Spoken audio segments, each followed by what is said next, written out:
It's sad, but it's over. The LA Chargers lose this game to the Houston Texans. Their season has officially come to an end.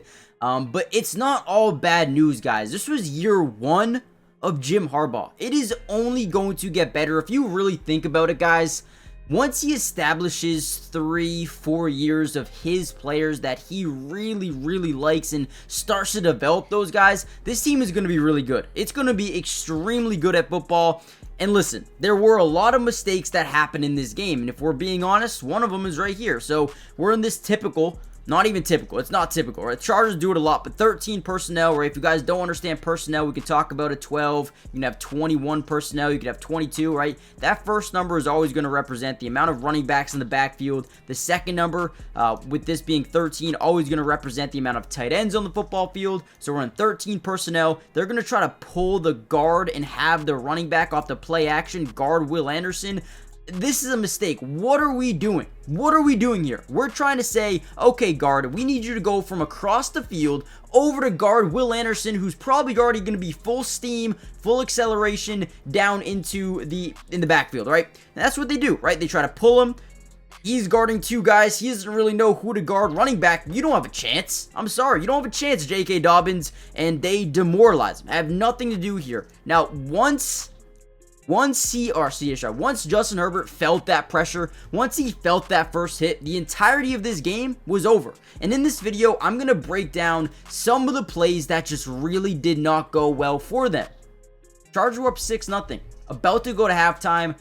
Unfortunately, a 3rd and 16 they gave up. It was terrible, but offensively, they made some really big mistakes. Let's look at those. All right, so here's another one of those plays. So on this one specifically, we got 20 personnel, 2 running backs, 0 tight ends. We're going to try to pull the right guard over to the left side. We're going to keep the fullback on that man side over here, and we're going to bootleg out right with Justin Herbert. And I believe Quentin Johnston's in this deep corner or deep flag route to the left corner of the field. Now, as this play develops, we're going to get out to the right. Now, what is one thing you're taught as a quarterback to never do, guys?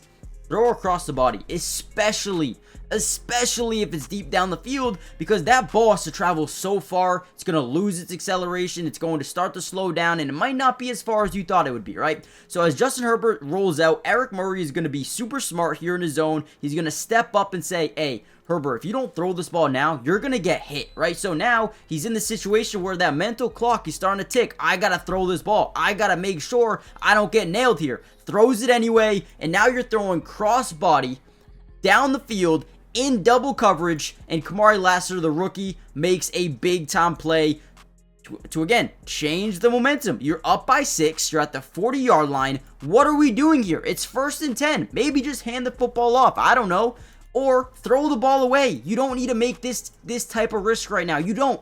There's no need to throw into double coverage across the field. I don't care. I really don't. That's a big mistake in my eyes. Let me know what you guys think. Here's another one. 3rd and 6, only down by a touchdown here. Need to make something happen. The Texans are actually going to blitz 5. You leave one-on-ones pretty much everywhere because you have to, right? We're only blocking 5, so there's going to be one-on-ones. Your offensive line has to hold up, or Justin Herbert's got to get rid of the ball. And again, the mental clock starts to tick, and after this sack right here, you could tell Justin Herbert felt it, man. Danico Autry gets a really big sack here on Justin Herbert, and at this point, the game started to change, and I'm going to show you exactly why that was. Let's get even further into it. Actually, before we dive any further, guys, do me a big favor. I know the season's over. I know it sucks, but there is a bright future ahead. There really is. Hit the like button if you want more film breakdown throughout the offseason of, anyone that signs, any draft picks, trades. I got you covered with that. Join this family. It's free. Doesn't cost anything. And if 3, 4, 5 weeks go by, you guys can easily just unsubscribe if you want. But again, let's actually look at where things got ugly. All right, so here's a play I'm talking about. It gets ugly. Once that quarterback gets hit a couple times, 1, 2 times, that mental clock starts to tick. You want to get the ball out early. You don't want to get hit no more. So it forces you to throw the ball early. One of the most important things in football is 1, protecting your quarterback, and 2, getting to the opposing quarterback. I thought the defense early in this game did an unbelievable job making CJ Stroud's life terrible, right?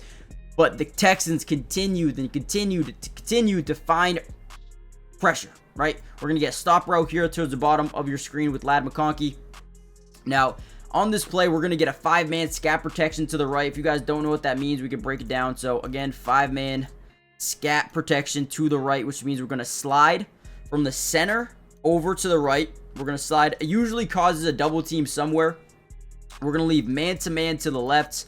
And then we're going to chip with the tight end. We're going to leave the running back off this side just in case they need that extra help.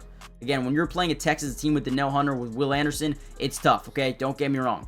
So we leave one-on-ones. When we have one-on-ones, you get double team here, you get double team up here with the chip and the running back right tackle. You get a one-on-one, two one-on-ones on the bottom, right? Watch 95 push back this tackle, okay? We talk about pressure. We talk about what happens when you can create pressure. Bad throw, bad decision, sack, forced fumble, interception, pick six, right? Look at this play. So we get to that front side of Justin Herbert. Now he's got to change where this ball is going. He's got to throw it a little bit higher because he's got to get it over his tackle, right? So boom, throws it a little bit too high.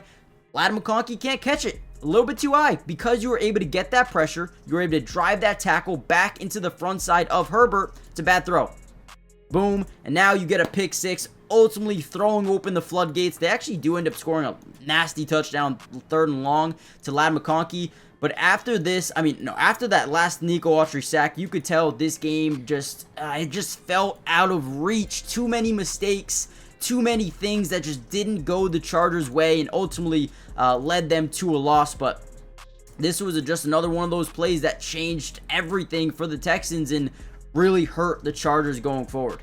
All right, and here's one more. Let's break down this one. So right at the snap, it looks like this safety comes up from here all the way up. Now it looks like maybe he's in man-to-man coverage. We're going to get a stick route here. Now, in reality, we're just playing a zone, and we're actually going to send this safety through that B gap.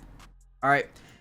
Now again, what that does, especially if you're trying to hit this route, this little stick, it's going to make it a tough throw. And I'll show you exactly why. Once again, as we drop back, we're going to be in a slide to the left, man-to-man to the right on Will Anderson. We send that safety up the B gap. It ends up being a clear lane to the quarterback, which ultimately says, Justin Herbert, I got to throw this ball, man. I got to throw it. I don't want to get hit. I'm sick of getting hit. What do I need to do? I need to throw the ball. So now he's going to try to get a sidearm over to a stick, which is wide open in the tight end, right? It is open, but he's trying to sidearm it. Maybe the tight end's not used to it. Either way, no excuse here. This is not on Justin Herbert. This is on the tight end, right? This needs to be caught. This is a breadbasket throw. You're down. Yeah, you're down by 2 touchdowns, but still plenty of time in this game. Let's move the ball. You're already at the 40-yard line. Let's go. Let's move this ball. Bad mistake here by the tight end. Drops the ball, falls into the arms of Derek Stingley, and that was it. That was demoralizing for them. It was over. They had really no hope. Again, they actually kind of did. They held them to a field goal, and then ultimately, right, they end up getting a big touchdown, but then their PAT gets blocked in return for a 2-point conversion. It was just a really bad day here for the Chargers, and it just seemed like nothing really went right. Once the Texans were able to get that first initial pressure on the quarterback in the first half, Herbert just lost a little bit of confidence going forward, made some bad decisions. The offense made some really bad plays, and that was it. That's all she wrote. It's sad, but the season is over. A bright future here for the Chargers, and if you're a Chargers fan, man, this is just the beginning. Think about where you were last year. Think about where the team was heading last year, and think about where they're headed now. They just made the playoffs in their first year of Jim Harbaugh.